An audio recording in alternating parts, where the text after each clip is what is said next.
I hope everybody's happy to be back for the first Alserkal lates of the season. The summer's not over yet, but it's really nice to see everybody back in person, and it's especially nice to be able to share the works in progress from our inaugural rounds of research grants.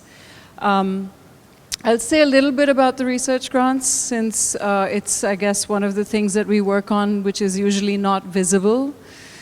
We started the program in 2019 and we awarded 3 grants, and you will learn a little bit about those projects today.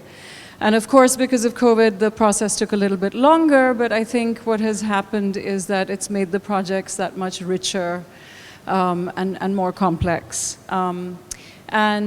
What we decided to do to sort of give people a little bit of insight of what it means to be funding research in this sort of way for these long-term, really embedded projects that are somehow both wedded to their context, but also trying to make a certain kind of visual and, kind of multidisciplinary, but also kind of intuitively assessed knowledge bringing it both to a wider audience, but also to find new audiences and new platforms with which to share the work.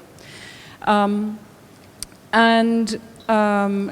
we will do today is have presentations that give you a little bit of insight into each of the projects. Léa Morin, who is based between France and Morocco, has been working with this lost film that she discovered, made by a Moroccan filmmaker who had been studying in Poland in the 1960s, which led her to this amazing archive of sort of non-aligned cinema, an exchange between Eastern Europe and Morocco at a time where the idea of film as a medium, as propaganda, but also as a tool for progressive thought was really being worked out, especially in those spheres.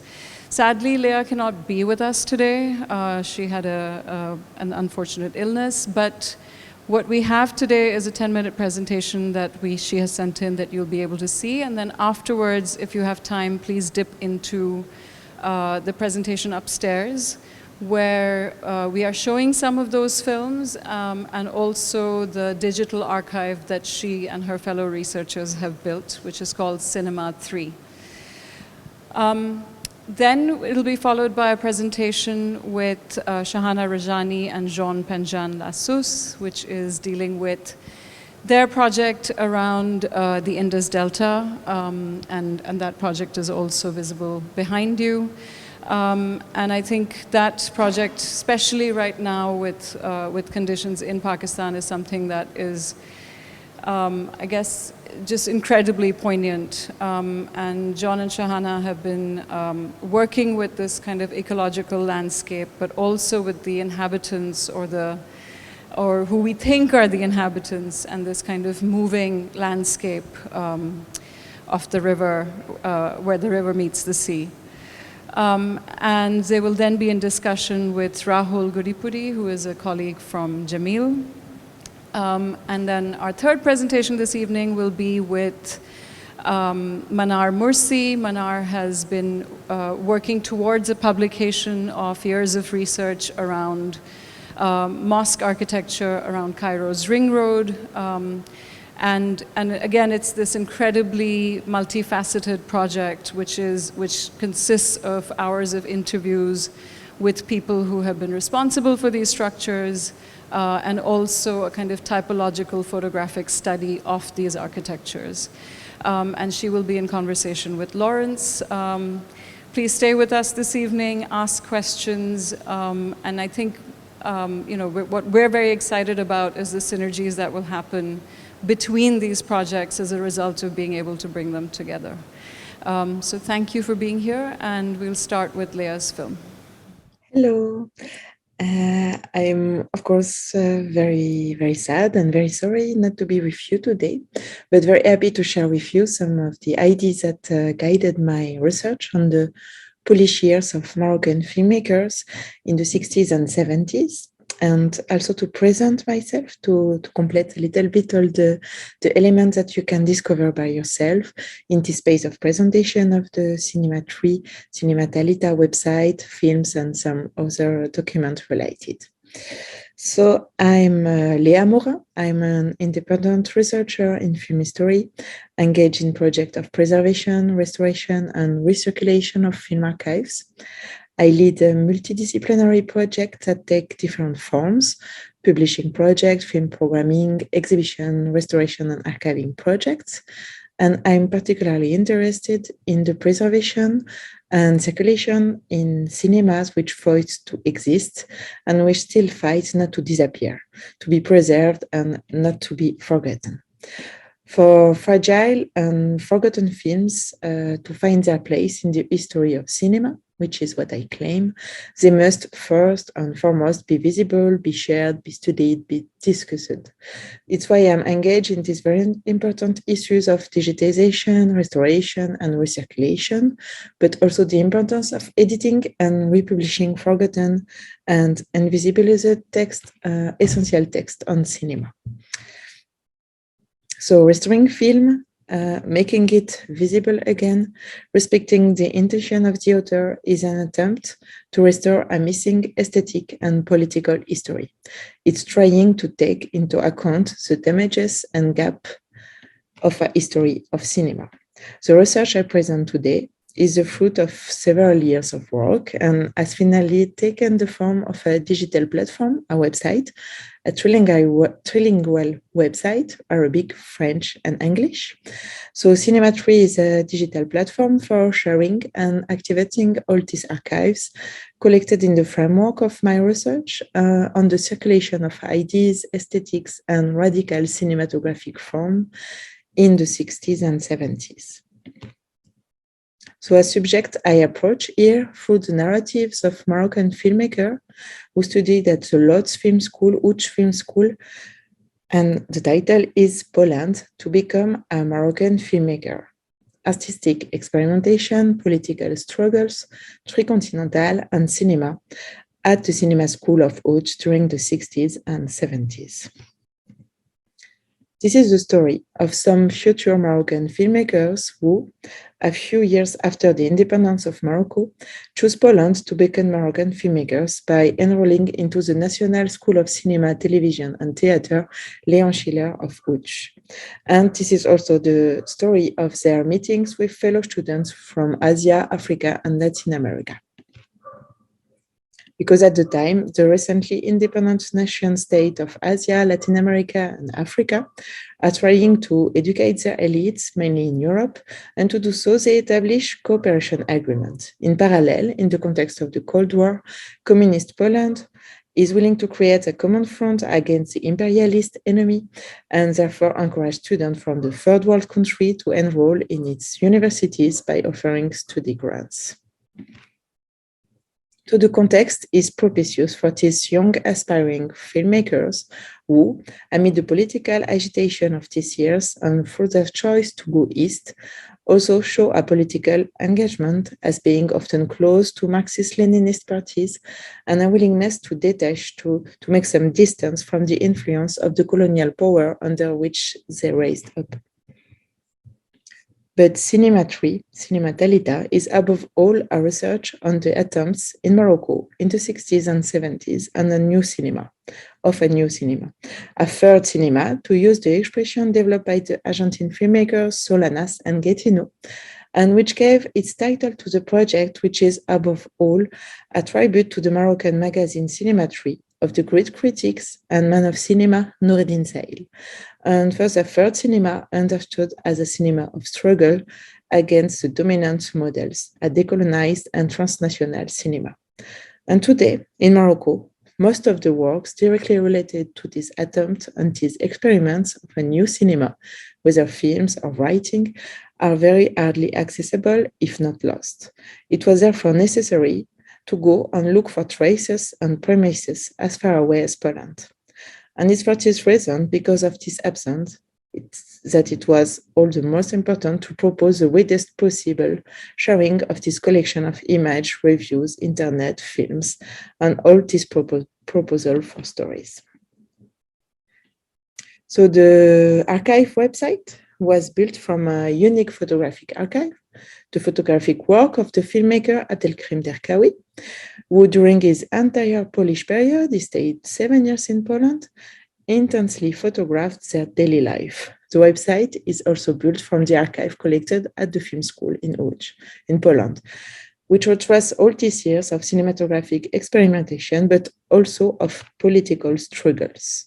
Because in Poland, the students of the third world are engaged in international solidarity movements. For example, they organize support action toward Vietnam, Black Power, Palestine, in resonance with all this global mobilization in the world. So they were also very, of course, concerned with their own national struggles and the development of their own country.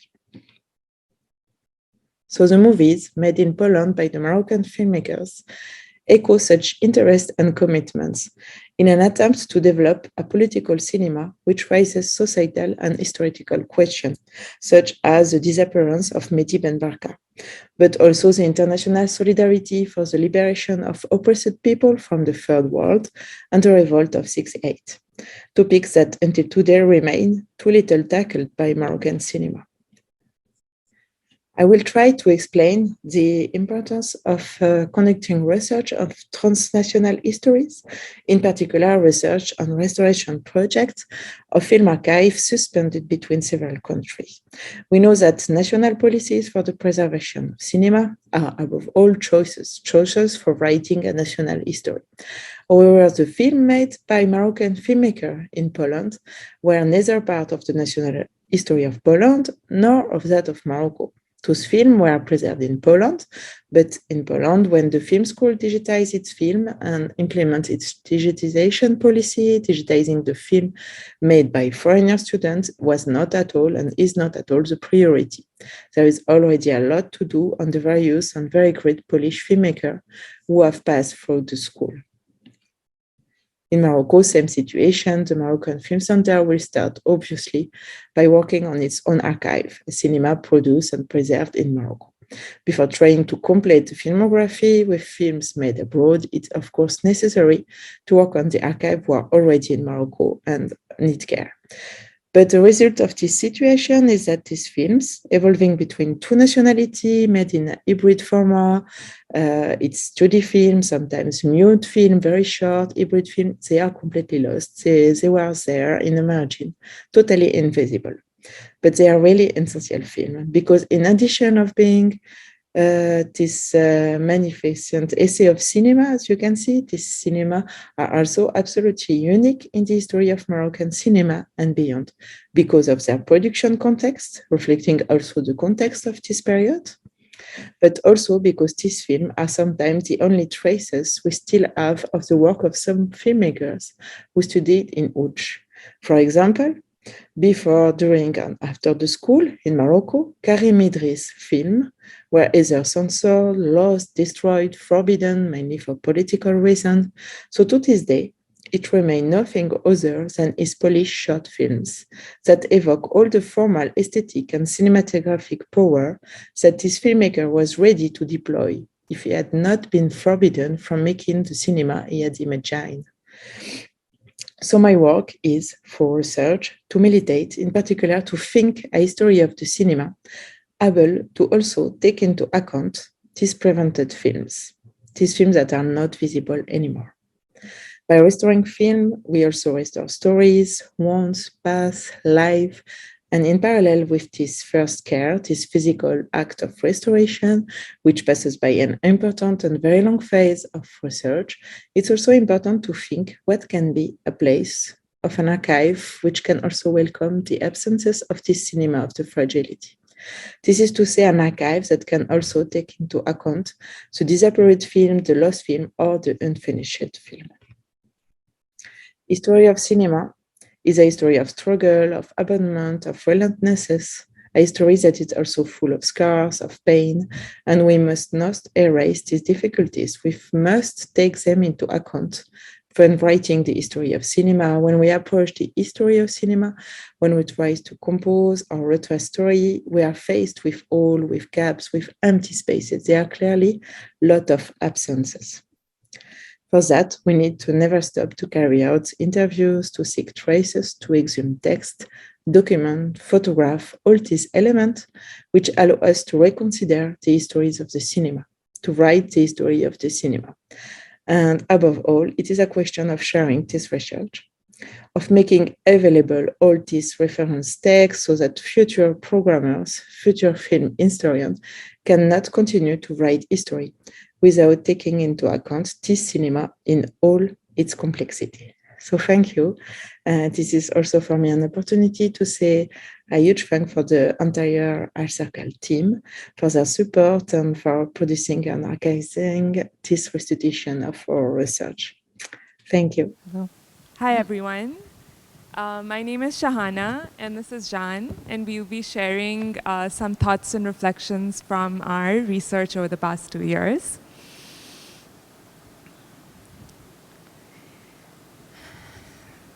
There is no other way to start our presentation than with the floods that have been ravaging Pakistan. 1/3 of the country is underwater, over 35 million people affected and displaced. 3 months in, and the flooding is still very much ongoing. The government estimates it will take up to 6 months to clear the standing water from homes, villages, and fields, but we know its impact will last for decades to come. I have to begin here, and yet I'm still finding the words to make sense of this, struggling to situate ourselves and our research in the Indus Delta within this unfolding context.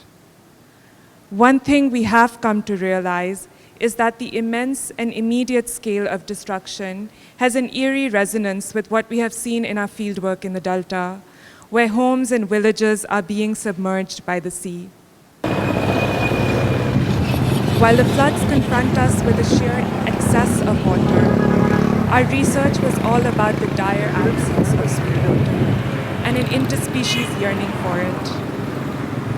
During our 2 years of research, we were told that the river's flow in the Delta had greatly reduced after the construction of the Kotri Barrage in 1954. And in the last 3 decades, it had all but disappeared as the river was repeatedly cut, dammed, barraged, and canalized into the largest irrigation system of the world. Without the constant flow of river and silt, the sea started to come forward. 70% of the Delta's inhabitants, over 1 million people, have been forced to leave their ancestral creeks as their homes and lands have drowned. In some ways, the floods rendered visible and inflicted on a national scale the invisibilized violence that has been ongoing in the Delta for the past 70 years. Fisherfolk repeatedly explained to us how there is barely anything left in the Delta. The sea feels viran, desolate. Nothing is the same as before. The sea is rising, the land is shrinking. So much land has gone into the sea. Everything is ulta-pulta. Everything is turned upside down.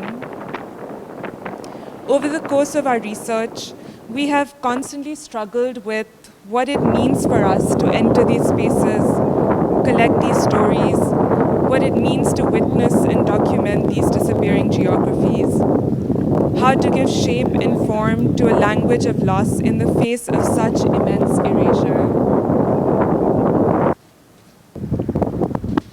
And yet, the more time we spent with fisherfolk communities, the more we understood about practices of belonging that center on hope as much as grief and loss. We began to trace what we call practices of remembrance that enable displaced fisherfolk to maintain a connection with their disappearing homelands. Guided by our research interlocutors, Fatma Majid and Nawaz Dablo, we have been documenting the ways in which fisherfolk are experiencing, navigating, tracing, and remembering these fast-changing landscapes. This year, we accompanied several fisherwomen on their journey back to the Delta to visit the islands and creeks on which they grew up. it became clear that despite the vastness and immensity of the ongoing destruction, these spaces were being contested, resisted, and reimagined by fisherfolk communities. We found that at the center of these placemaking practices are the sacred shrines of the Delta. In the creeks where most, if not all, human inhabitants have left, the shrines are the only structures that remain on the islands.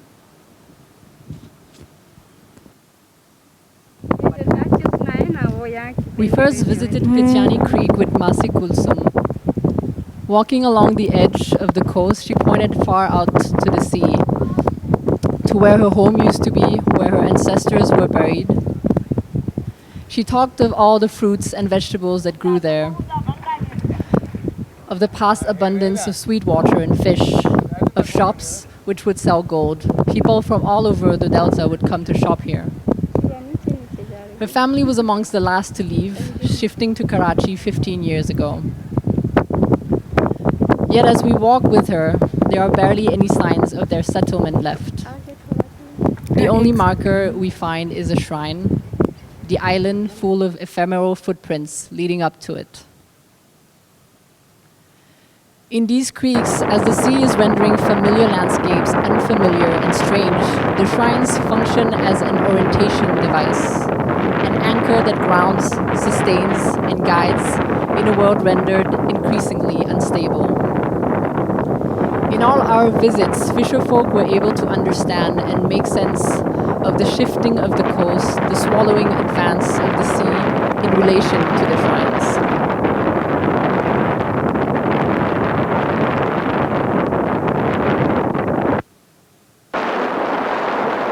This is a shrine of Sheikh Nuruddin on an island in Penjan Creek. Little is known about him, just that he washed ashore in a wooden chest many generations ago and came in a fisherman's dream asking to be buried. Everyone who visited him was blessed, their wishes granted. But as villagers were forced to leave 3 decades ago, they could no longer take care of the shrine. A new mechanism arose to ensure its survival. Every time the shrine would get damaged, the saint would give an ishara to those traveling in the waters nearby, an invitation to come and rebuild. Similar stories exist for a lot of the Delta shrines. Many saints were travelers who died along their journeys across the Indian Ocean, and the sea washed their bodies ashore. While the river sustains life in the Delta, bringing silt and sweet water, the sea is a central character in these sacred geographies, offering the bodies of the saints to different islands and creeks. Here, belonging is birthed as much by the cycles and moods of tidal rhythm as by the land itself. The third and last shrine we want to show today is Dada Samvlo Shrine in Mal Creek, near the India-Pakistan border. This shrine also doesn't house the actual grave of the saint. But here it is the border regimes of India and Pakistan that are responsible. As fisherfolk lost access to the original shrine in Seal Creek, where the contested border lies, they decided to build a new one in Mal.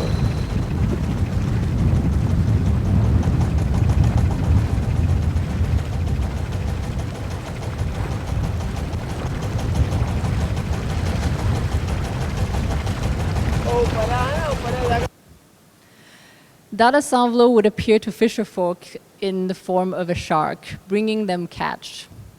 He's also known to go into the sea for days, marrying sharks, a saint that sustains and cares for both marine and human worlds, blessing fisherfolk with fish and blessing fish with offspring. These stories, practices, and knowledges of interspecies kinship rely on the acknowledgement of the web of connection and mutuality between beings, animals, spirits, and elements. Here, navigation and fishing are not a cold, scientific, extractive practice, but are linked to the senses, nature, rituals, prayers, and visions.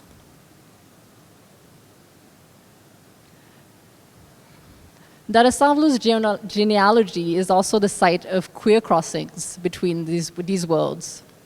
Some stories place him as the hidden son of Shah Latif Bitai, a renowned 18th century Sindhi Sufi saint.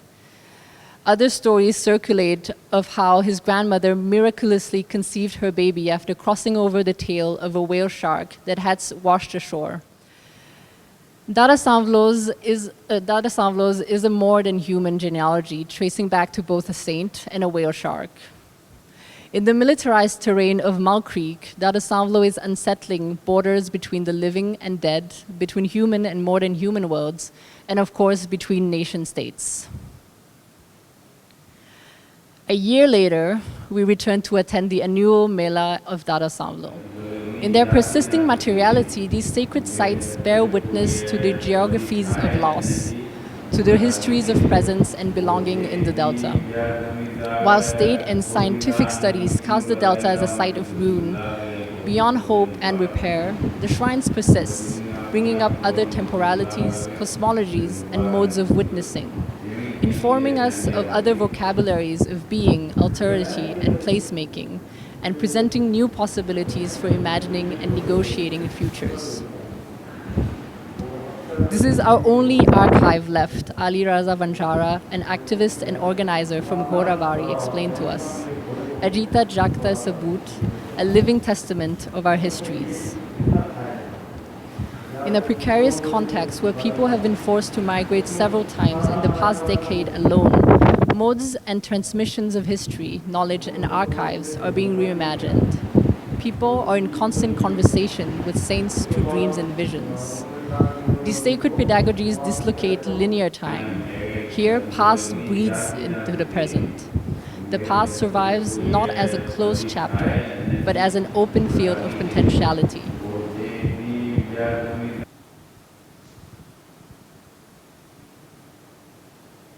The act of visiting shrines is but one way that fisherfolk maintain their connection to the Delta.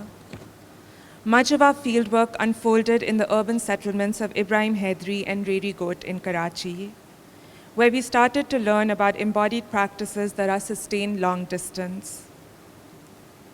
Song, storytelling, and poetry emerge as important affective, ritual, and pedagogical methods through which people remember the Delta and invoke the sacred. Singing as knowing, and knowing through singing. As lands disappear under the sea, the body and breath become the conduit through which relationality is maintained and knowledge passed on. Another practice we wanted to conclude on for our talk is the making of murals. In Ibrahim Hedri, we came across many murals of different creeks in the Delta. These murals are an embodied mapping practice, conflating distance between ancestral creeks and relocated homes in Karachi. A few months later, the hedges had been cut down. The mural is located on a small informal jetty in Ibrahim Hedri known as Mal Jetty. This jetty was built in 2009 by a fisherfolk family who had been displaced from the Mal Creek in the Delta. They decided to name the jetty after Mal Creek and their saint Ghulam Shah Ghazi. At the same time, they also commissioned this mural to have a visual manifestation of their island and shrine here. Chacha Ali, the owner, tells us, it's very simple. This mural keeps us connected. The mural shows the shrine on the edge of land and water, a small village settlement called Moita, people fishing in the creeks, animals and vegetation. When we next returned to Mal Jetty, the mural had been repainted. The jetty owners hired the same painter from a decade ago, Aziz Bey Mathieu, to repaint. On one level, this was an act of strengthening the mural, ensuring it survives and lives on for future generations. But the painter Aziz explained to us that the owner specifically wanted him to update the landscape in the mural. He explained that the encroaching sea had changed the shapes of the creeks and islands, and the mural needed to reflect these changes. This mural was not a static painting fixed in eternal time, but a living map. While keen to incorporate landscape changes, the village settlement of Moita, which was disbanded 12 years ago, continues to appear in the new mural. While all signs of human settlement have been wiped out in the material landscape of Mal, the decision to retain the memory of this village in the mural is an intentional one. While the delta is being reduced to Banjar and Gairabad, barren and uninhabited, the act of mapping and painting disappeared villages becomes a way to remember presence, to refuse disappearance. We also notice that in the new mural, the painter has depicted a mela happening at the shrine. People are gathered outside the shrine, standing under temporary tents, ready to celebrate. To all those who see and know, this is a symbolic act of return. Thank you.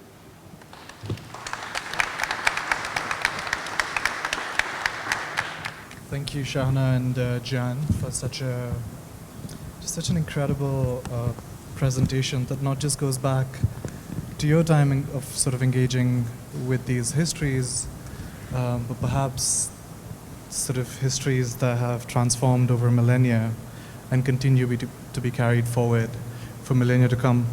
Before we move, yeah, sure. Yeah, is that better? Great, thanks. Before we move forward, there's a couple of chairs that are vacant in case there's somebody that's standing that would like to occupy those.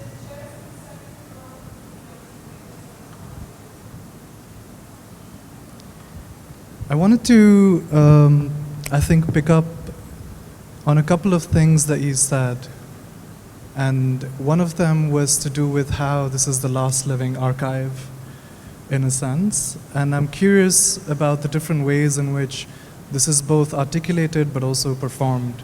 You spoke about the mela, but I'd be curious to learn about other ways in which you've observed over the time that you've spent with the communities there and the landscape. Yeah.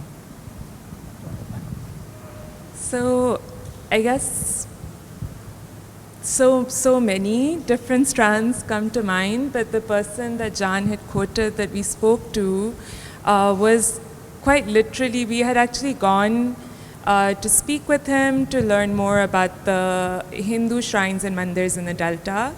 And we just very casually asked him if he had any photographs of olden times that he was describing, because it seemed that he was describing a landscape that looked so different from what we were seeing today. And he kind of really looked at us really incredulously that how can you ask me of photographs? We migrate 10 times a year, we're saving our life, we're saving our children, you know, all our documents, everything has flown into the sea, we have nothing to hold on to. And if you want to go see our history, you go to these shrines and you go learn about these saints. And of course, not everyone is able to visit the shrines, but a really important way in which these archives and these memories circulate is through stories, and is very much through storytelling. And I think the first time we came to hear about these shrines was sitting in conversation over chai with people who, you know, we had asked something completely different, but somehow or the other, all our conversations with Fisher folk would just lead towards stories of shrines, of saints, of miracles, of hope, of loss. And yeah, so I think when we started, we would not have imagined doing this presentation that was so centered on the sacred, but somehow the stories were just kept beckoning and calling us, and there was just no way for us to avoid it. Yeah. I think another kind of form of the transmission that we've kind of come across was through songs also. That's that there's really a tradition of kind of telling stories through songs, both songs that are for different shrines and saints, but also composed songs that fisherfolk compose about their journeys in the delta, or like many different kind of songs. And for us, there was kind of a very beautiful sort of embodied way to kind of that they would perform these songs and remember the delta through that. Yeah, that reminds me also of, it was really beautiful how you, during your presentation, spoke about sacred pedagogies, singing is knowing, and also finding ways to privilege storytelling and story making as, I mean, particularly in the way that we look at knowledge as privileged sort of knowledge production. In many ways, that's a knowledge that's continued again for really long times, but sort of continues forward. This reminds me also of the one element that's in the presentation that's here, which is Pakistan Coastal TV. If you want to speak a little bit about that, that connects to fishermen's voices within this presentation. So some of our research collaborators have created this YouTube channel that's called the Pakistan Coastal TV. And there's two of them kind of working on it, and each time they kind of travel through the delta, but also in the fisher folk settlement in Ibrahim Hedri. They do this kind of very citizen journalism format where they do they interview people from different communities. They take on different subjects that are kind of actuality within the community, which is a very wide community. And that's kind of, very, like, we wanted to feature that, and it's actually, you can look through it on the installation. It's in the iPad there. And it's, we really wanted to include that because it's just like such a powerful and such a direct way to kind of express and for the community to express themselves and what is their truth and their stakes nowadays, And I think what was really nice for us working with, for instance, the Coastal TV is made by Nawaz Dablo and Mushtaq Babu, and what was really nice that it wasn't so much that we had, it was not necessarily this transactional relationship, but they were helping us acquire information, but they were hardcore researchers in their own right. And we had this funding which allowed us to rent boats, pay for fuel, go 20 hours out into the sea and do all these things that ordinarily people might not have the resources to do. And so it became a really interesting partnership where we were kind of both on these journeys together doing research that was, in parallel, in a way, And there was also a lot of collateral also in the sense that we, they also brought their families along, and so their families, some of them hadn't gone to certain places, so it was really, became a sort of mutual journey together. Yeah, and I think one of the questions that we thought about a lot together also, and what you mentioned as well, is what counts as knowledge, right? Whose knowledge matters? Who should we be interviewing?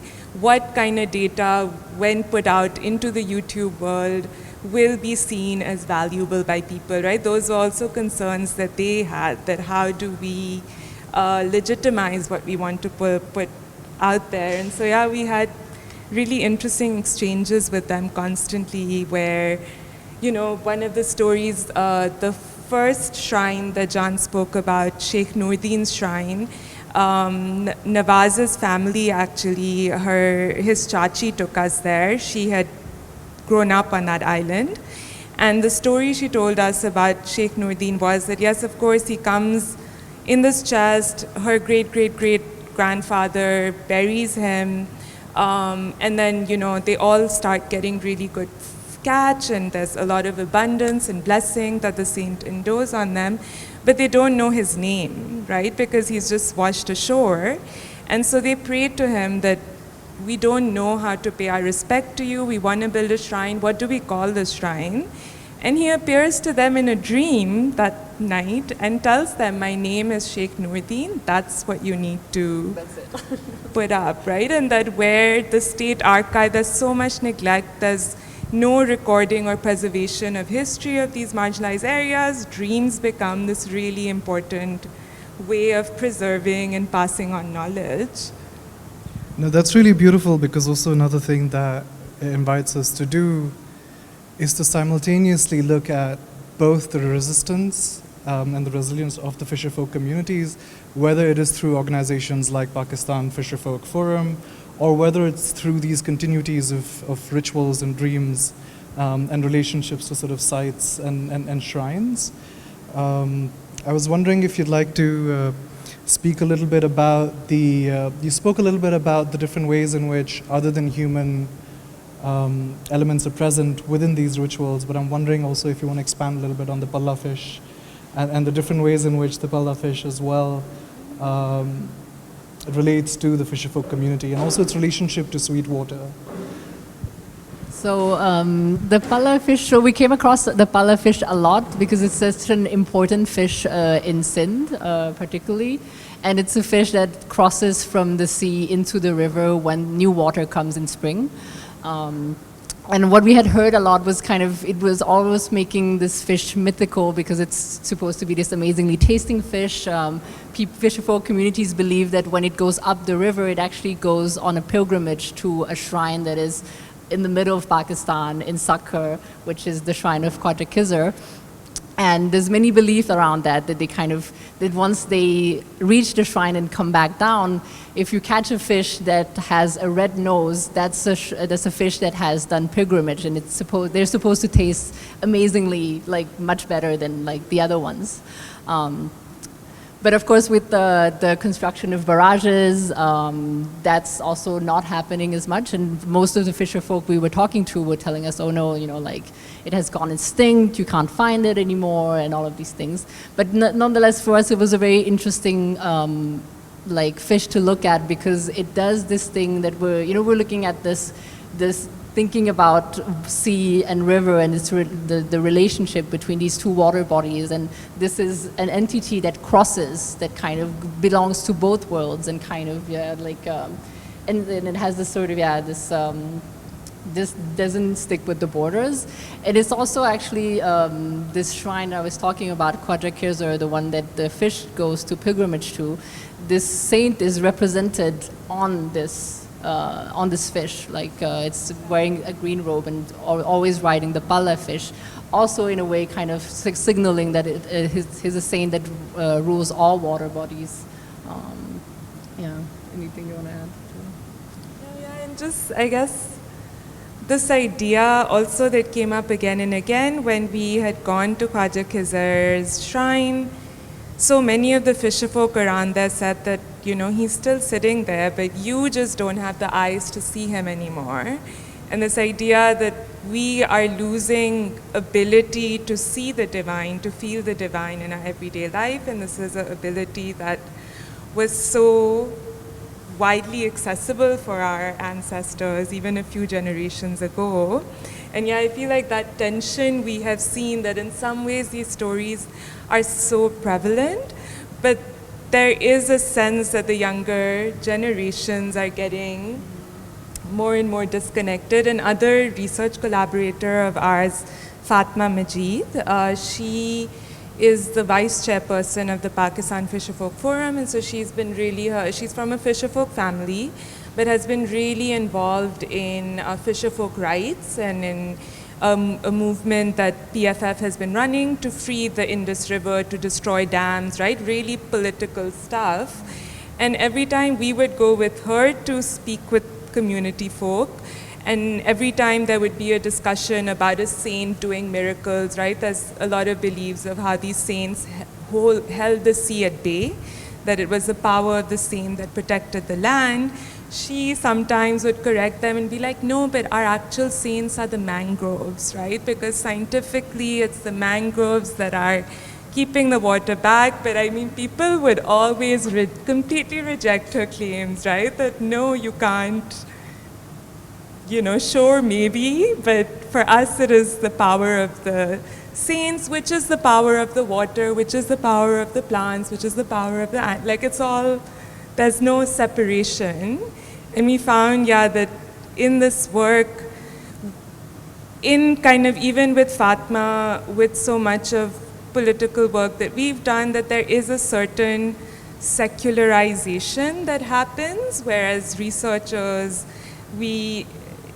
we are told that we must observe factual things, we must observe and talk about things that we can see, we can prove, right? This, again, what counts as knowledge.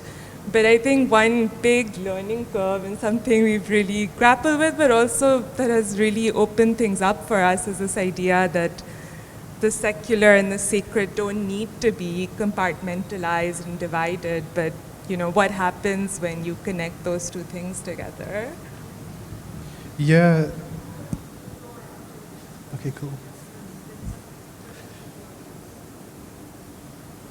It just immediately reminded me also, because you mentioned wanting to look or doing research on Hindu shrines in particular, but Khwaja Khizr also renownedly is sacred to the Hindu community as well as Julelal, and it's an interesting also relationship and affinity between various communities as well, because of course Julelal is omnipresent also on the other side of the border in different ways within Kutchi communities, right? So the idea of replication and also maybe sort of how these sites multiply and how this memory in a way sort of multiplies is also really beautiful. With just that, I'd love to open up for questions from the audience. It'd be great to have questions if you have any, and we can also move to comments if there's anybody that'd like to respond to something that was shared by Shahana and Jeanne. Yes, question there. Did you experience a difference between the younger generation and the older generation with their relationship to these, to the divinities and the belief and faith? And I think I'm not sure about the relationship to the beliefs, but at least there's a big difference with the older generation having lived and grown up within the Delta, whereas the younger generation are already the generation that they've shifted to city settlements when they were really young. So for us, that's kind of the first sort of perhaps major difference that there is.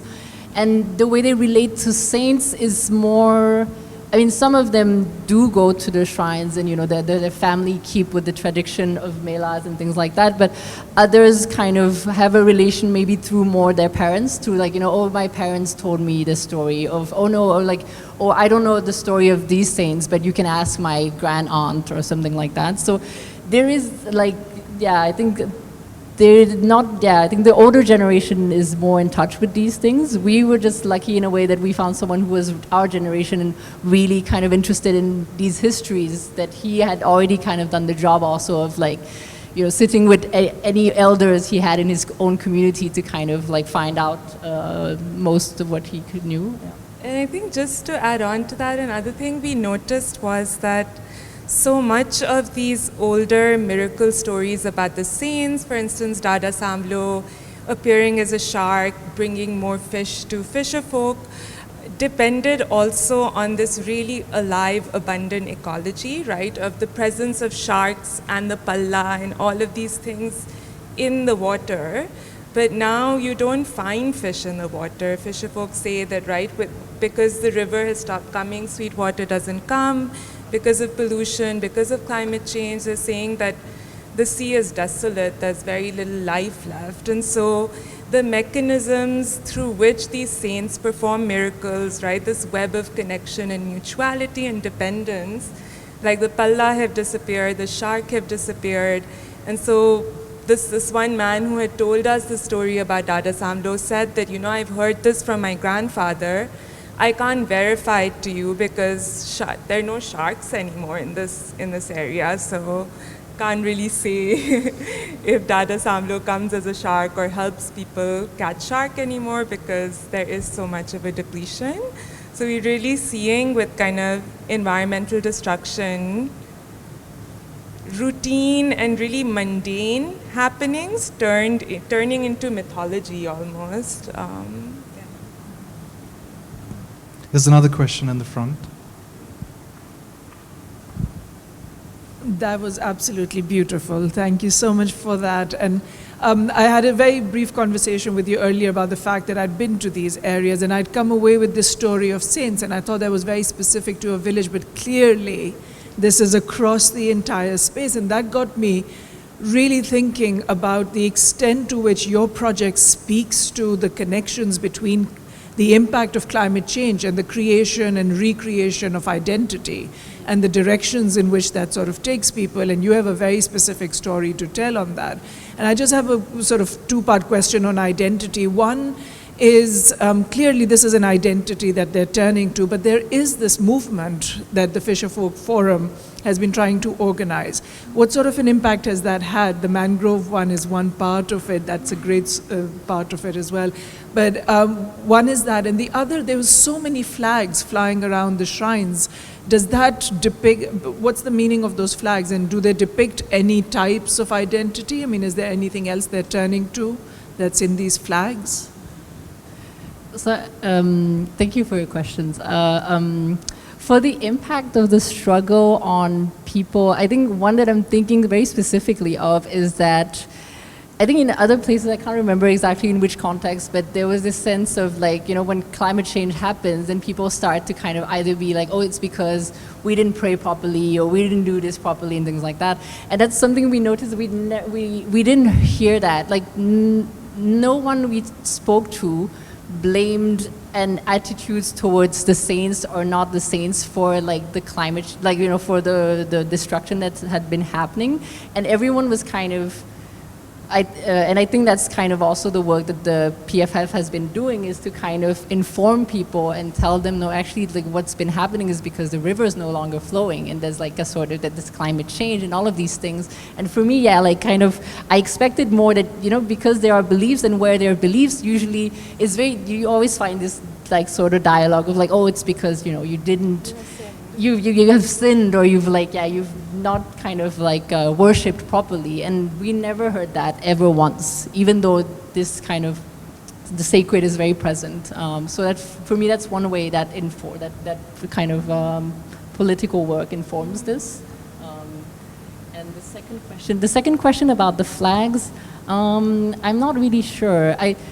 So what Nawaz and his family and people we met in the Delta told us is, because the flags are a real visual kind of marker. You see them from really, really, really far away. Like you'd be 2 hours away on a boat, but that flag you'll see in the horizon there. And so it really is an important marking device.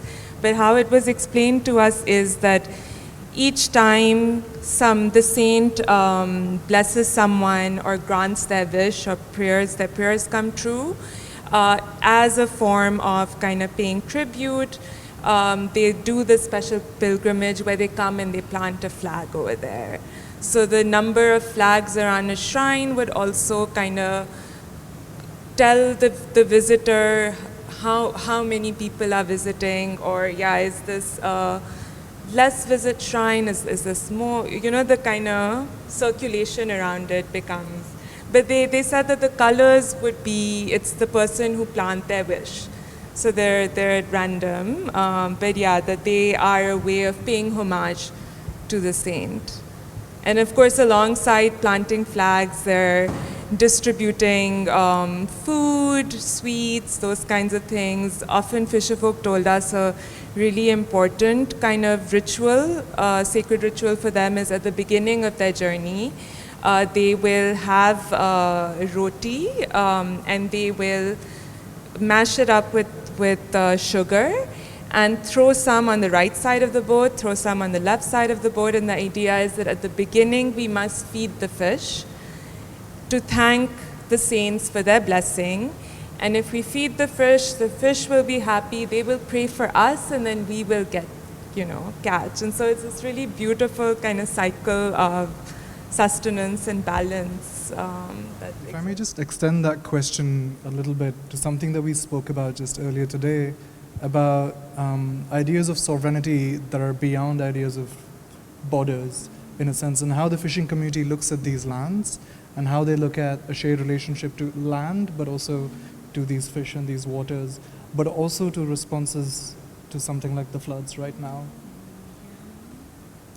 Yeah, I mean, in some ways the border is, you see how irrelevant it is, but you also see in the Delta how present it is. So every fisherfolk we met had at least one family member who'd been picked up on the India side, and I'm sure fisherfolk being picked up on the Pakistan side is equally common, and they talk about how the border is so ambiguous on Seer Creek because the creek forever changes, and so there's literally no way to mark it. But also the very know logic of having a border in the middle of the sea, and enforcing that border in ways that really impact these fisher folks who kind of end up in prisons for 5-10 years or their whole life sometimes, is an absurdity, yeah. And most of them also have families on both sides, used to kind of constantly travel from one side to the other, yeah. There's a question from Rupali. Yeah. Thanks so much for this really beautiful presentation. What really kind of strikes me is this, almost this kind of continuity of process, like there is like the whole sort of rebuilding of the mural, or then this coming back of this kind of memory of the place with the shrine. I'm almost sort of wondering how, and I'm also kind of reminding, just visited Bangladesh recently, and I was looking at this practice of making prefabricated homes, as a kind of response to climate change, which comes from indigenously as a kind of force from within. I'm almost wondering if there is, that force that is here, and how do these practices speak to the framing of loss? Because of course there is loss, but the question is loss the only way to frame it, or there is another kind of, intrinsic energy that one sort of reads in these almost these kind of continued practices that somewhere have clues to kind of dealing with this, the framing of climate change. So. Yeah, I guess, loss is so present, so present. And I guess everyone that we had met have all been already displaced from the Delta, and they spoke about, again, how their families struggled for a decade, 2 decades, 3 decades, where they just had no access to sweet water, but they really didn't want to leave, and they tried till the very end to stay, but had no choice, and so they moved. There's lots of stories of villages relocating 3 times, 4 times, back, before the people give up and then come to Karachi or something like that. So yes, there is this really deep sense of loss, but what I guess a way to look at this that we found interesting, and of course this is what the guides told us, is this idea that in some ways the loss is mitigated through these practices of belonging and placemaking. That in an environment where their homes, lands, everything has disappeared, they can still return to these spaces knowing that the magic and the power of the saint has allowed for some form of that shrine to remain there. And that kind of becomes literally their only anchor. And you go in these spaces and these deserts are barren. Nothing is there. So all of these images we showed, not a single soul on this island. The first time we went to Dada Samlo, which is a really big shrine, we made this long journey, and we thought, we're going to speak to the Gadde Nashin, the caretakers, we'll learn more about the space, and there was not a single living human soul. Some dogs, yes. And so these spaces have been really rendered desolate, but I guess this fisher folk continue to visit on their journeys. They still fish there also. Yeah.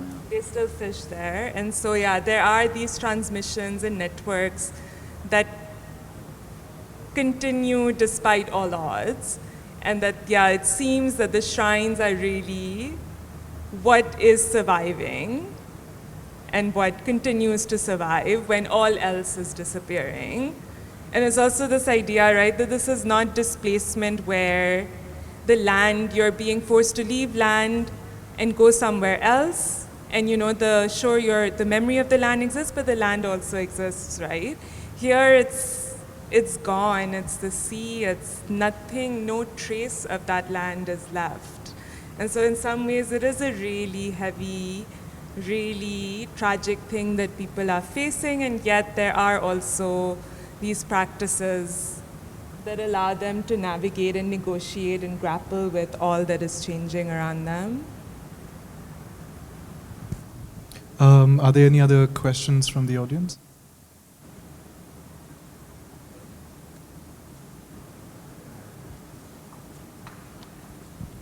Any comments, perhaps? Yeah, there's one on the second row, please. Just building on that last question, I was just very curious the extent to which you could grasp whether or not a lot of the murals in other places for similar reasons that have been created were also living memories changing. On that note, wondering to what extent do you think your presence as researchers in the field impacted people's pride and maintenance of some of these traditions? That's a good question. I actually was wondering about this mural myself, where, like, you know, I was kind of wondering, like, oh, you know, they suddenly cut it like a few months after we came and kind of wondered about it. So we were like, oh, is it like, you know, but yeah, we don't know that for sure. But I did wonder if, like, you know, because someone from outside inquired about this mural and what was behind this mural, maybe they were like, oh yes, right, we do have this thing, we have to hold on to it, we have to do something about it. I think that's possible. Yeah, and I feel even not just in the case of murals, but even in visiting shrines, the second shrine that we had shown, the one with just that flagpole, it was, yeah, we visited the shrine, stayed the night on the island in this temporary hut, and then we came back to another village nearby, and we met this woman who we had met a year ago, and the first thing she said to us is, you know, that, oh, Haji Pir came to me in a dream. And she didn't know that we went to that shrine, actually. And once we told her, oh, we're just coming from there, she said, oh, it's no coincidence that you have come, but also Haji Pir has just come. And she's really kind of, you know, trying to decode, make sense of it. We're kind of like, oh, have we upset the saint? Have we kind of, yeah, messed with the delicate balance of things, you know, just, yeah, so I think our presence, of course, as researchers does produce effects and affects, and it can both be lovely but also messy. I mean, in relationship to these dreams, one word that really struck out in your presentation was the word ishara. This sort of need, you spoke a little bit about how they may not just be the disappearance of land and these communities being displaced, but also a certain kind of desensitization over generations, perhaps, of being able to somehow reconnect with these, the spectral, in a sense. Any other comments from the audience or questions?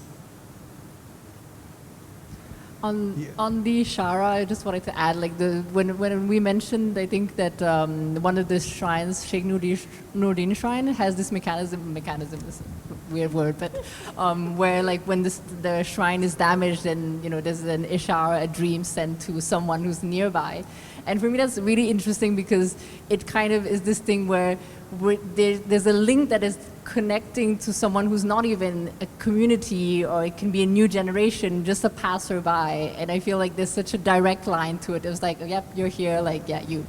Like, and I feel that kind of trumps other ways of relating. And I think that's quite, extraordinary in some ways. And it has the same thing, it's a bit the same with how the kind of shrines occur, that these bodies are washed ashore and you don't know where they come from, and it's just something that the sea brings. And it's kind of, I think it's the beauty of how the sea works as well, that you don't know what it's going to wash ashore. And ishara quite literally also means sign, right? And so it's this kind of two-way thing where, yes, someone is sending you a sign, but you also need to interpret, understand, just embody it. And I could go on and on about isharas, but I'll take this moment to also point you guys to another series of public commissions that opened this evening in the public realm when you're outside. It's a project called The Follower, and they're commissions by gallery artists represented by Alserkal Galleries, works by Fahad Barki and Ala Ebtekar. Have opened tonight, and conceptually it's dealing a lot with this idea of wayfinding and the fact that we at some point had these knowledges that were passed on of how to orient and locate yourself in the environment. But with that, thank you. Hello. Hi everyone, I'm Manar. I'm about to do a reading. If you haven't picked up a copy of the newspaper, I have a little pile here. Please feel free to pick it up and browse it while I'm reading. There's no visual element. I'm just going to be reading a text. So, in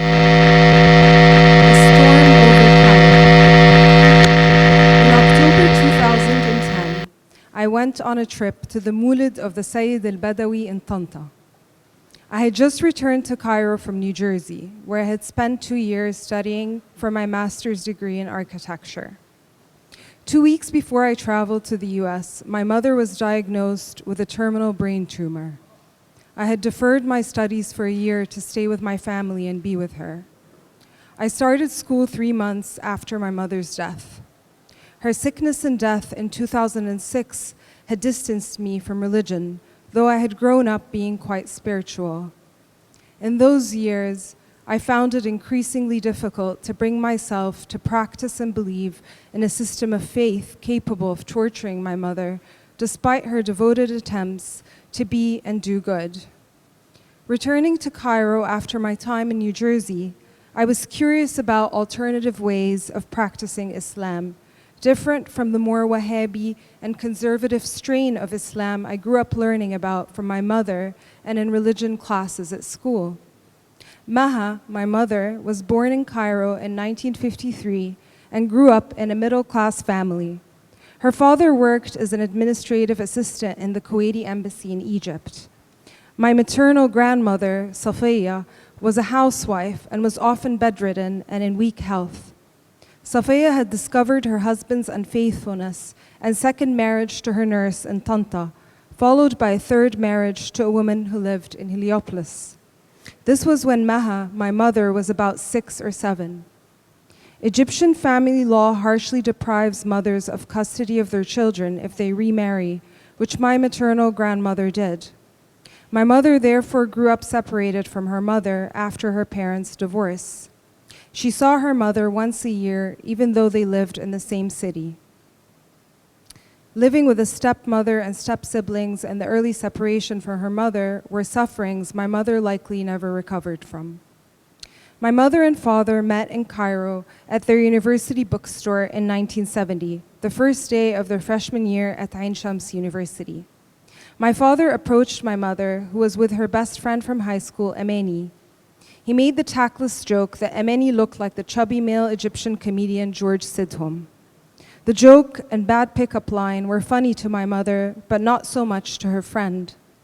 My parents dated through college. In 1978, 4 years after their graduation, they moved to Kuwait, where their extended families had settled as economic migrants. The Kuwait of the 1980s, in which my parents found themselves starting their newly married life, had already turned against a secular model of universal modernity. Kuwait had grown too quickly, in 30 years since the discovery of oil, from a small fishing and Bedouin town to a city with modern towers. The 80s was a period of nostalgia for roots, a moment where the desire was strong to search for a more regional identity to connect to, thereby prompting an Islamic revival. Both of my parents quickly rode this religious wave, like many Egyptian migrants who were settled in Kuwait at the time.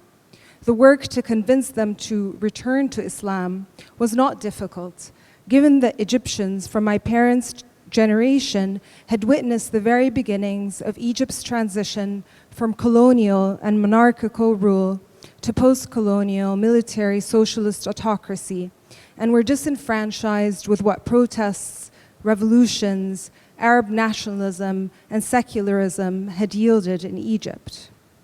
I grew up with my parents' attempts to force my sister to wear the veil when she turned 10 so she could attend an Islamic school.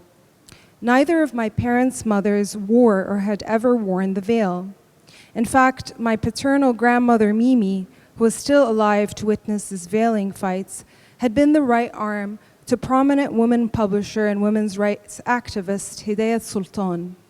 Hidayat owned and edited one of Kuwait's earliest political magazines, Al Majalis. She had unveiled in public as a gesture of critique of veiling and the patriarchy, whereby she believed that the veil was harmful when it was not a personal choice, but rather a decision imposed on women by men.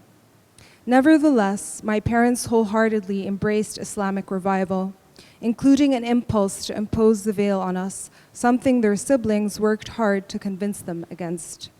I grew up in the shadow of my parents' desire to do things right, religiously speaking.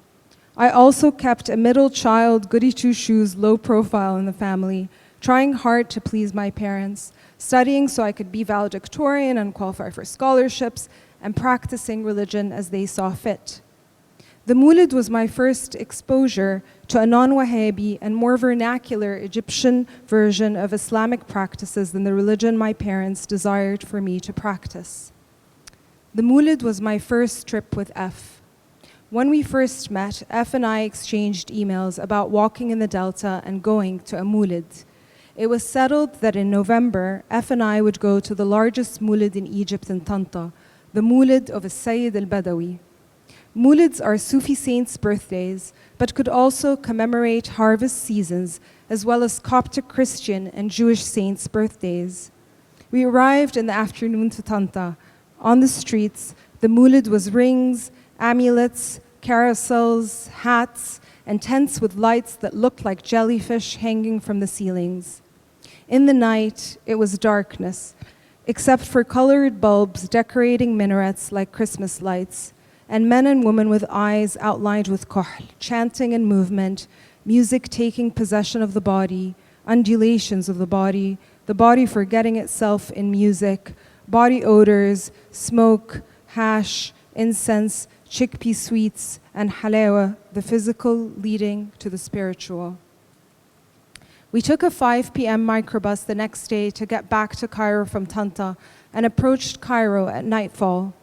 From the microbus window, as we passed darkened towns, what captured my attention were neon lights on distant minarets. It was perhaps the first time I noticed their frequency, returning from the Mulid with eyes sensitive to lights decorating mosques like colorful chains around necks with emerald green and sapphire blue colors. When I think of the word light, I first think of Allah, because Allah is of the heavens and the earth. When we decide on our mosque, we agree about the lights we use. Calm lights give an elegant glow. Worship passers-by. Most are done in green, and the nature of the mosque is lights are well known, but green people giving the place a stature. Deciding on the lights, I drafted a piece of paper and examined it with that specific minaret.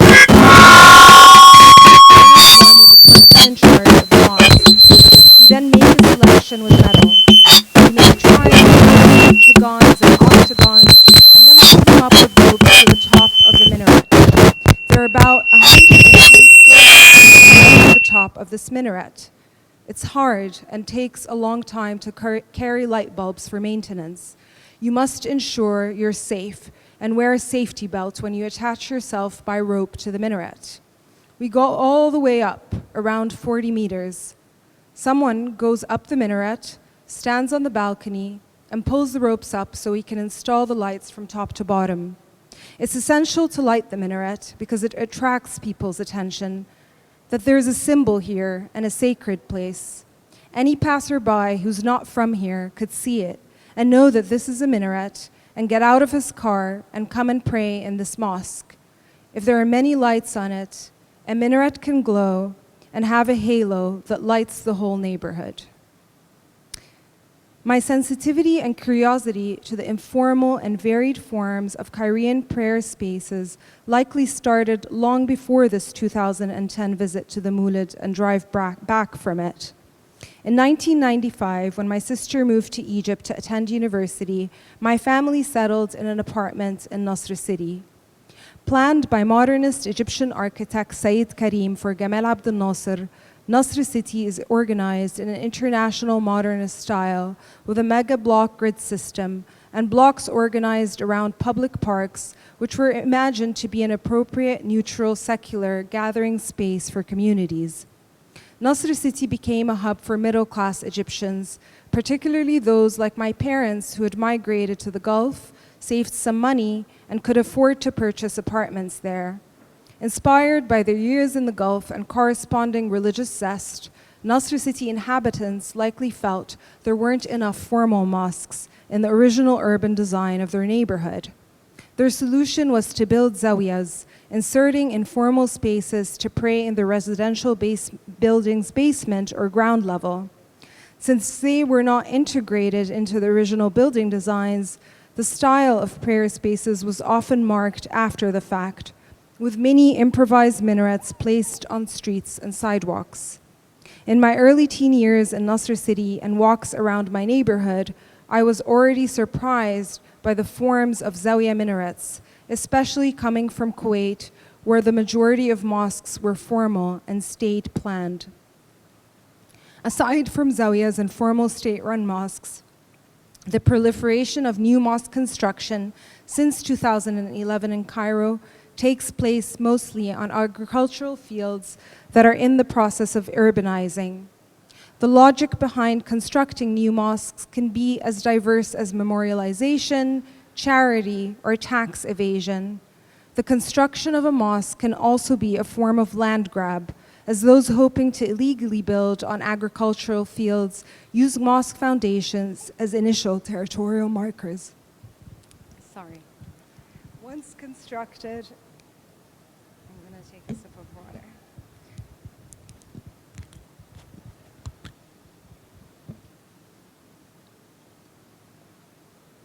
Once constructed, it is impossible for the state to tear them down to avoid social discontent.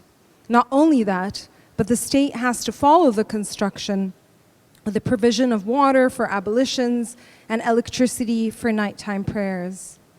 As a resident vocal entity located in public space, mosques can act as a relay of state-sanctioned ideologies, or they can produce discourses that challenge established narratives. Like the early years of the Iranian Revolution, in recent years, mosques became sites of political contest. This is not surprising, since 90% of mosque construction in Cairo today is privately endowed and outside of state control, causing mosques to be sites for political mobilization. In 2010, as a move to consolidate power and control over mosques, and much to public outrage, the Ministry of Endowments proposed eliminating the human muezzin calls to prayer to be replaced with a synchronized central computerized feed. 6 years after this proposal to unify the call to prayer, in 2016, the Ministry of Endowments decided to unify sermons. It ordered all Muslim clerics to deliver identical pre-written sermons in Jum'ah prayers. This proposal, like the proposal for a unified muezzin, was a cause of anger in some mosques. Attendees coming especially for a particular preacher, appreciating his form of discourse and performative delivery, realized their preacher's body and voice were now muted with a generic pre-written sermon. It was of course impossible to implement this policy except selectively. Censorship aspirations often exceed bureaucratic limitations. If all these efforts to reduce the autonomy of mosques and to control their patronage, operations, design, and production are somewhat palpable in the realms of discourse that's being broadcast within the sonic sphere of these mosques, these controlling efforts are almost completely invisible in the visual realm. New mosques do not resemble the typical kit of parts one expects of standard minaret types and domes. Rather, because of their multiple functions beyond prayer purposes, they embody unexpected and contradictory expressions of the fusions of Islamic revival with the market economy through acts of building. Depending on the mixed-use function of the building where a minaret is located, it will adapt, camouflaging to its new gas station mosque, residential tower mosque, car repair workshop mosque, or hospital mosque typology. Some mosques can mimic their industrial environments. Others will mimic the unfinished concrete Breton brute aesthetic of the residential buildings in which they are wedged. Others still will highlight the elaborate craftsmanship of their builder, who contrasts light-colored pink brick with white-colored brick, creating woven and complex geometric patterns. Sometimes minarets are integrated into a balcony design or become a stair tower in a residential building, functioning as both a means of egress and a minaret. It is as if through mosques, the architectural imagination and playfulness of the city are expressed. In my walks in the city, particularly on Fridays, I was surrounded by the emotional polyphony of multiple sermons broadcast through horn speakers on the streets of neighborhoods. Horn loudspeakers possess a strong directional character. Their sound often arouses alarm. On my walks, the emotional vibrations of the voices mixed and throbbed around me, a mixture of fear and seduction. It's unclear whether this is an intentional production effect or a byproduct of their cheapness, but the crackles, buzzes, amplifications, distortions, and echoes replicate and complete the motivational ideas they broadcast. Belief and sound, immaterial, both mediated materially, punctually intrude on Fridays at noon as invisible objects. The omnipresence of God is replicated in the omnipresence of sound. Sound demonstrates power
speakers were introduced recently to mosques, a prerequisite to qualify for the muezzin job was blindness. The connection of time to sun and a human voice and body as a mediator to measure time truly appeals to me, as does understanding the lunar phases and marking the passing of the days by looking to the sky. The minaret and the body within it, an architectural object in unison with and amplifying the living human being within it, mark time. Still, minarets also try to dictate your behavior and judgment of others, this latter part appealing to me less. There are 3 words for minaret in Arabic. The first is ma'zana, which indicates its function as the place from which the adhan is performed. The second is sawma'a, which occurs primarily in North African and Spanish terminology, a word used to designate the hermitage of a Christian monk, but also means silo. The third is manar or manara, a place from which light, nur, or fire, nar, is emitted. It is also the word used to designate a lighthouse or a watchtower. The medieval historian Al-Maqrizi even refers to ancient Egyptian obelisks as manar because of the coating on their tips, which reflects the sun's rays. Manar is also used symbolically. For example, to raise the manar of Islam means to promote the triumph of the faith. May God raise his manar also means may God assist him. An inscription of the Ayyubid period on the minaret at the shrine of Al-Hussein states it was built to please God and to raise the manar of Islam. I was given the name Magda at birth. Since Magda was the name of my father's sister who passed away at 16 because of brain tumors, my mother decided to delicately lobby for a name change and voice her opinion that Magda was as a name would be a bad omen for me. Accordingly, 3 months after my birth, and after long careful consideration of other names that begin with M, not already taken in my all M family, my name was changed to Manar. Perhaps I was named Manar after lighthouses and minarets. The religious connotations of light certainly must have appealed to my family, and the relationship to lighthouses must have appealed to my Alexandrian father. When I ask why they chose Manar, they often cite that they were inspired by the Alexandrian opera singer Manar Abu Haif. I left Cairo in 2016 to immigrate to Canada. Each time I returned, I wanted to understand this place I had left, and one way to do so was by marking its boundary with my body and physical presence. Cairo became my Mecca. The Ring Road became my pilgrimage circuit. The Ring Road outlined the city, and my motion through it allowed me to draw a circle around my city. The Ring Road and the city's periphery allowed me a distance from the center, telling me more about Cairo's growth than the center ever could. I went on walks along the Ring Road and long taxi rides between one neighborhood and the other, photographing minarets, interviewing and meeting folks who built and maintained them. As I traveled the Ring Road in a taxi one night, stopping regularly to photograph minarets, the taxi driver I rode with thought I would enjoy this minaret myth. Did you know that we have so minarets because they say when the Prophet, peace be upon him, died, they washed his body, and the water from the wash completely evaporated, only to instantly condense into clouds? The following day, it rained and rained. They say that every drop of rain from those clouds landed on earth and marked a spot where a mosque would eventually be built. They say there was a storm over Cairo. That's it.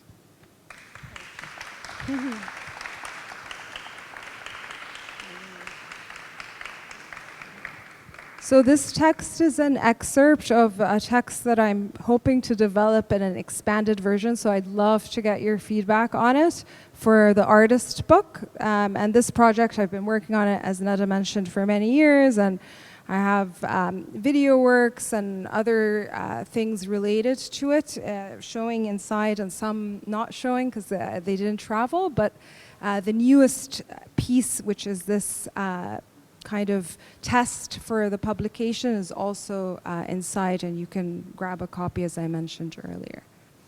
And I'm happy to walk people through as well afterwards to see the visual objects. Okay, sorry. No, Lawrence, thank you to so you. much, Manar. To me, well, back to you. This was a great presentation. This is a great publication. Maybe we can start here, actually. Okay. I had a Sure. question. Sure. I mean, it occurs to me that a lot of the project has to do with a kind of battle for media in some way or another. Right. The ways in which voices are, the desire to monotonize voices, to unify calls of prayer, these kind of things that appear also in your video, versus these sort of more informal architectures or these sort of ground up projects to build these minarets. And then, I find it interesting that you chose in that light and with regard to media, the format of the newspaper to disseminate these images. And not only, I learned from Athija that this is printed also in the Khalij Times printer. So, I mean, it's actually kind of full circle, right? Because Khalij Times is essentially a mouthpiece of the state, deeply monotonous. Exactly. And it's kind of nice that you sort of also hacked into this sort of printing system with a sort of collection of these informal buildings. So, I mean, I'm curious to know more about this. I'm curious also if you want to expand on the various kind of ways in which you have laid out the research to be kind of consumed and to be experienced here. Okay, sure. Thank you for that question. So the newspaper format. So we're still testing. The publisher and designer that I'm working with, Georg, and we recently met and we decided on the newspaper as a format because firstly, we wanted to have the experience of seeing some of the images large. We didn't want like a glossy photo book kind of feeling as well because these photos were not taken like composed, standing with like a tripod, etc. They were taken very quickly, often from the car window. Sometimes they're more composed. It depended because photography in public space while I was working on this project is not allowed without a permit in Egypt. And I was taken many times to police stations, much to my brother's, I'm not happy about that. But anyways, because he gets calls and they take my phone and so the photos weren't taken super composed. We didn't want this like formal kind of photo book, glossy pages. So we thought of the newspaper because it has this feeling of like, I don't know, more informality somehow. You can also like, as an object, kind of like look at it, large images, but we were interested also in this media and this idea of like the minaret is a media, sound, etc. And then here we have this other kind of media that's dying out as text. And many artists have worked with newspapers as a media, and they've hacked newspapers in different ways, whether they censor it or erase things, and so the idea was to disseminate these a photographic kind of archive in this media. The video on the CRT monitor, it's called The Parrot.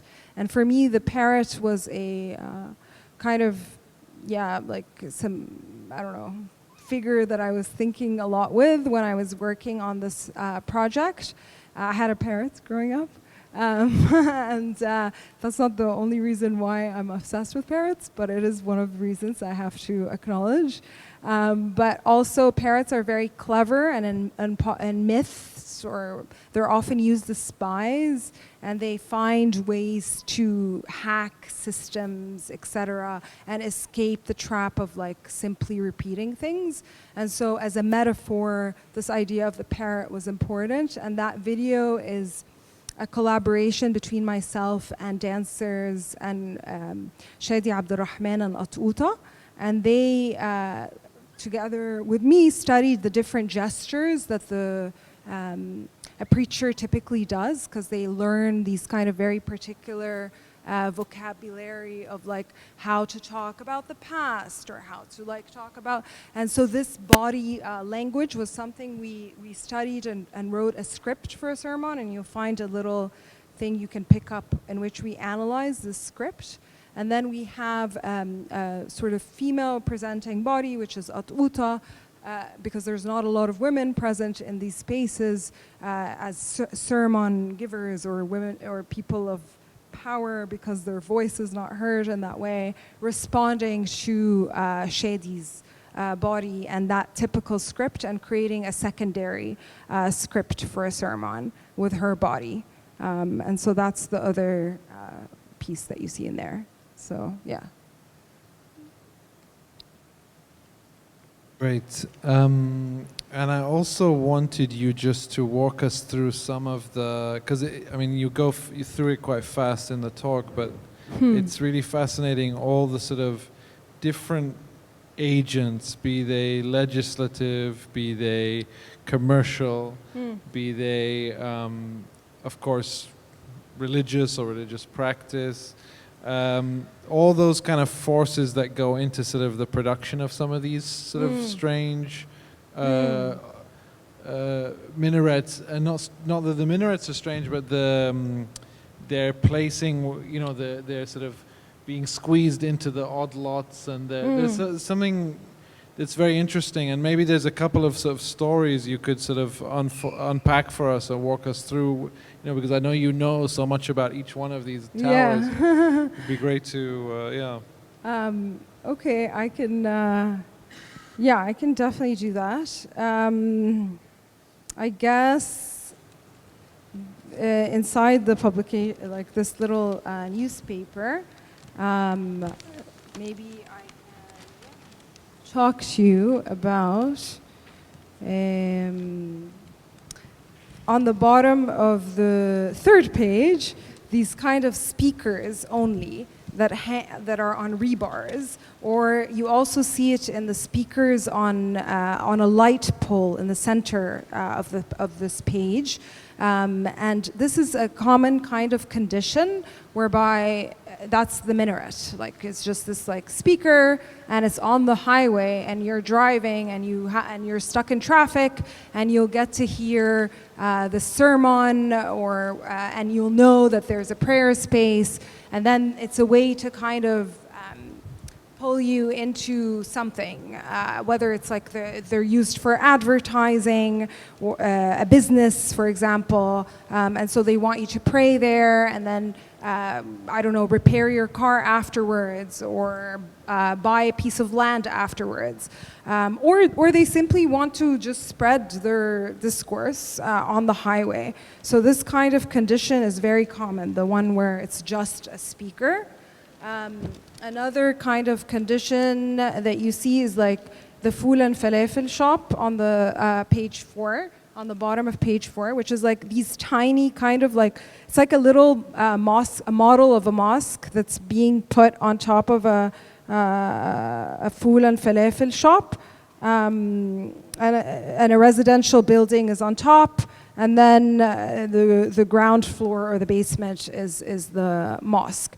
And again, on the top of the page after that, again, you see these like mini kind of minarets, the gas station and the minaret. This is classic, to the point that now the army, all of the gas stations, because now the army owns a lot of the gas stations, and so now it's part of the standard vocabulary of every gas station. These are not standard ones, but now there's like new formal mosque gas station being built by the military on all of the major highways. And then on the next page afterwards, like the page before last, is this condition where if a church was, and this one is in the video, in the 30-minute video, and this one is also kind of documenting a classic situation, this one, in which, so what happened here, and the guy was very proud to tell me the story, is that members of this community realized a church was being built in their neighborhood. And then what they did was they went to the plot adjacent and they told the guy that owned that plot, would you give us this plot of land? Like a church is being built next to us, so we have to build a mosque next to it. And then the guy was like, okay, fine, but you have to pay me first, etc. So they camped out and started to do like informal kind of prayers until they gathered the money to build the church. And then, as the guy explains in the video, every time the church would raise one level, the mosque would raise another. And then they keep like building, competing until now it's like a huge tower that's empty. There's like 10 levels and they only use the ground level. And they did succeed to be taller than the church. But in this space as well, I was struggling to find an Azhar preacher to interview for the documentary. And here there was an Azhar preacher. And I was traveling to film or make that film with an all-male crew because I wanted to, first of all, I wanted to get a permit because I'm not allowed, as I said, to film or photograph in the public space. And so someone recommended this production company. By coincidence, it was an all-male crew. And I was like, okay, this is going to be interesting. But it actually like allowed me to access things I wouldn't have otherwise accessed, which I'm not sure if I want to repeat this experience of camouflaging with an all-male crew. But what happened is in this particular mosque, going back to the Azhar Sheikh, is that he agreed to be interviewed. And then he asked me for my number and I exchanged numbers and we said like, okay, we're gonna come interview you on this day. He said, fine. And then we were doing our thing with the all-male crew, going to a bunch of different mosques, and I kept receiving these messages from this Azhar Sheikh asking me for a sexual massage. And so the all-male crew was very indignant and refused to take me back, even though I wanted to interview the Azhar Sheikh, because I was missing an Azhar Sheikh's voice in the video. But yeah, so the Azhar Sheikh that does appear though, does not appear. You hear him, but he refused to appear. Finally, on the very back page, the one that looks on the bottom, that looks kind of like a alien spaceship, the muezzin of this one was actually murdered after he got on a microbus one night because he had money from donations and someone followed him and then he rode a microbus and someone attacked him afterwards. So that was the very sad story of that muezzin. So those are just some stories from this publication, but I could give more stories. What about the real estate agent? Oh, the real estate agent. So that's like a very classic kind of situation, which is so there's two structures that I can show people afterwards, but sometimes they'll put a structure on the ring road and there's not a mosque attached to it, and then the mosque is inside the neighborhood. That's to advertise a real estate agent, but then, oh, you mean the pink one, the pink and green one?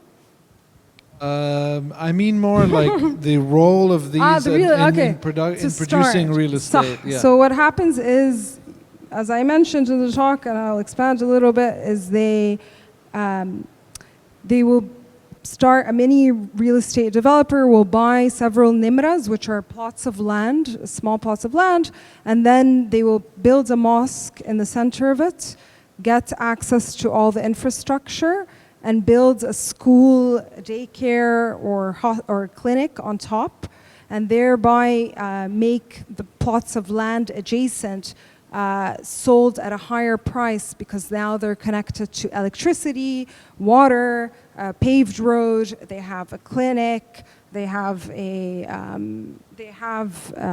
daycare, and those things also cover the operational costs of paying an imam or paying someone to volunteer to do all of the maintenance work.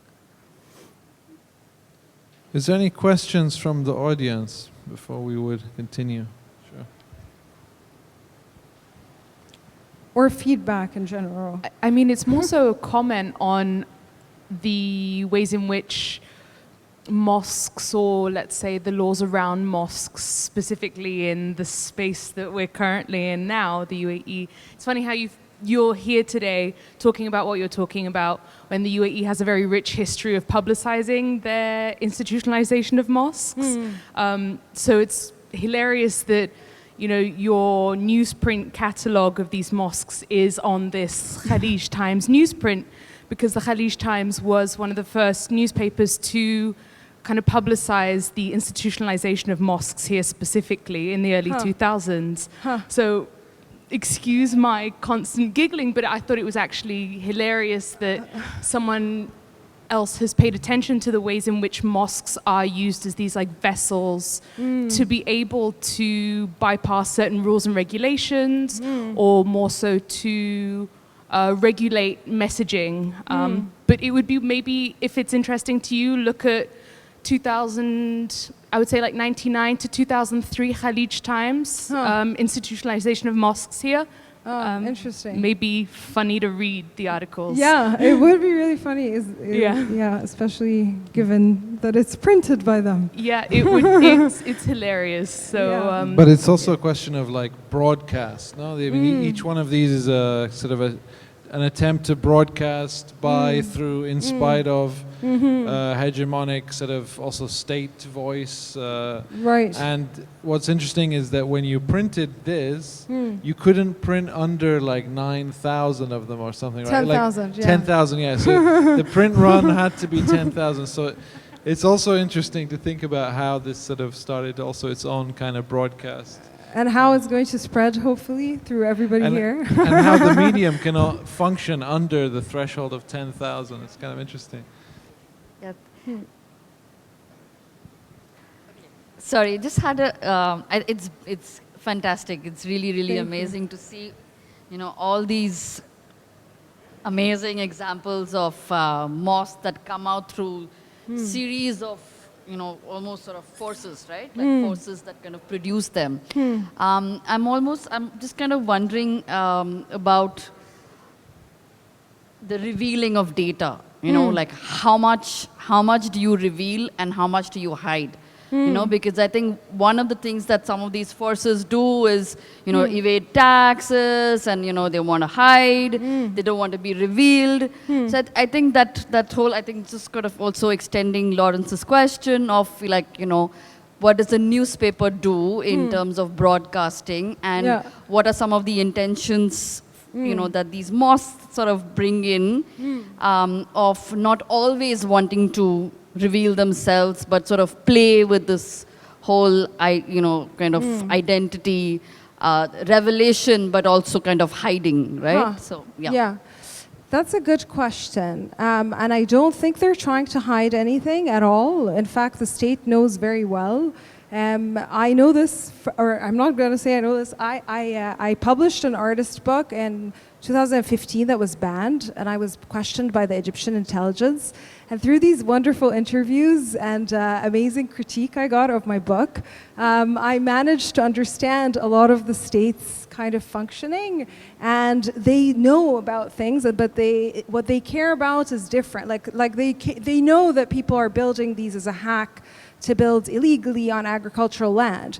They know that people are building these to evade taxes. It's not like I'm outing anybody, and they know that they're doing it. Like, it's not like I'm trying to hide my practice from Lawrence. Like, no, Lawrence knows that I'm doing all of these hacks because Lawrence is not giving me food, and I'm hungry, and so I have to eat. Like, how am I going to live? You know, like, he's not going to, but he's just pretending that it's illegal to maintain this kind of, like, or not pretending, but he's like to maintain power at his disposal whenever he wants to practice it.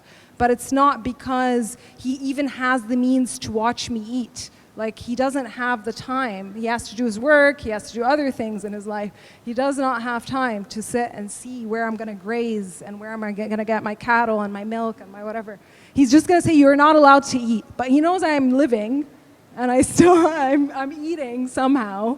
So that's what's happening here. So I'm not outing anybody, by the way. Like, I'm very clear about that. Outward structures as well, no? I mean, they're visible, they're very visible. very They're visible, 12-story towers on the ring road. Yeah. There's a lot of light. A lot of sound, light, exactly. So they're kind of outing themselves. Very much so.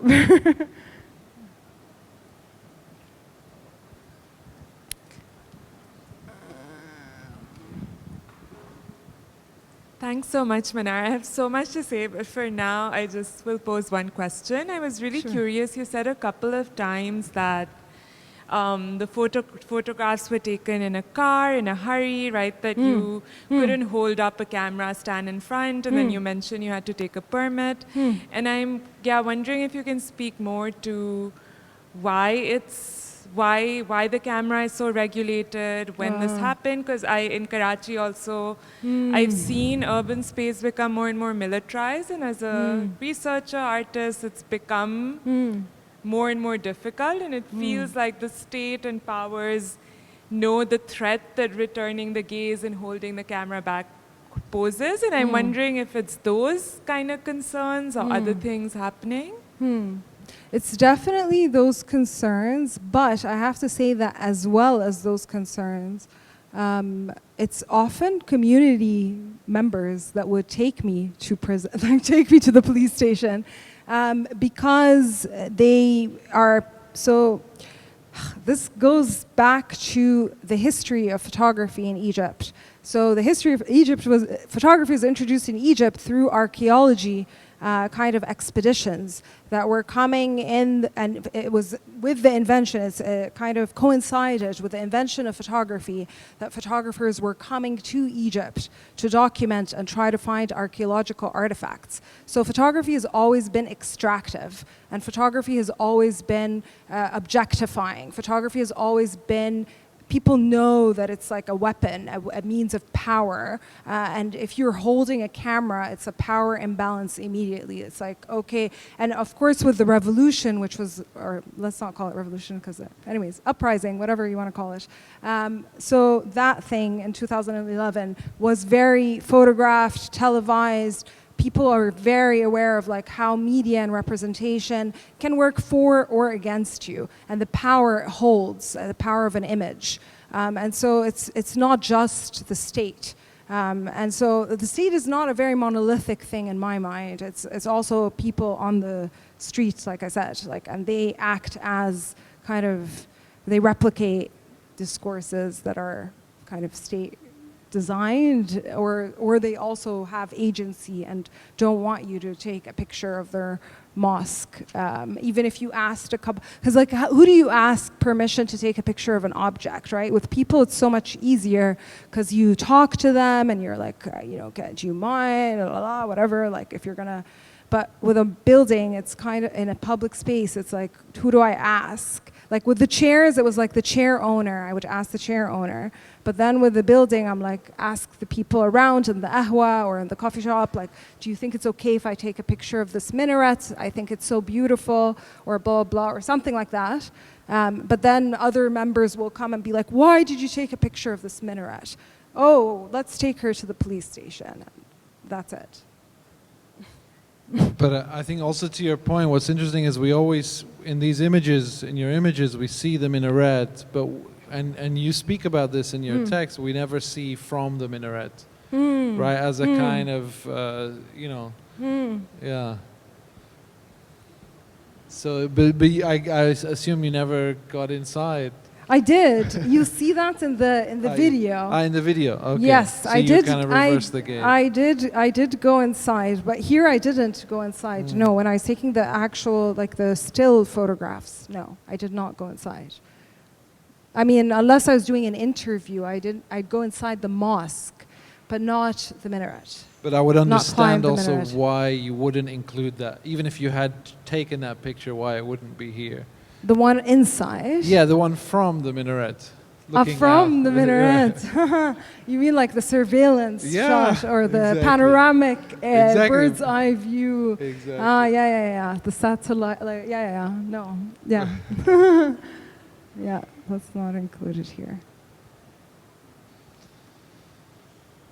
Any more questions? I think people want to go outside. Thank you so much, Speaking Lawrence, of for inside. being here, Thank and you. to Nada and Mariam and Diane. I can't thank you enough for all of the help with the install this past week and like all of the programming with this grant and everything. You guys have been amazing, and I'm very lucky to have had this opportunity to share my work here. So thanks everyone for coming and listening, and thank you. Absolutely, thank you. I also wanted to say a huge thank you, obviously, to our presenters today, but to my team, to Diane, to Mariam, to Atija, Bestin, Jody, Emmeline. You know, it's been a long wait for this, so I hope you guys enjoyed yourselves. If you're not already registered with us, please sign up to our mailing list. And we're just going to turn the volume back up on the videos, so if you want to spend a little bit of time seeing the work, it's accessible now. But thank you.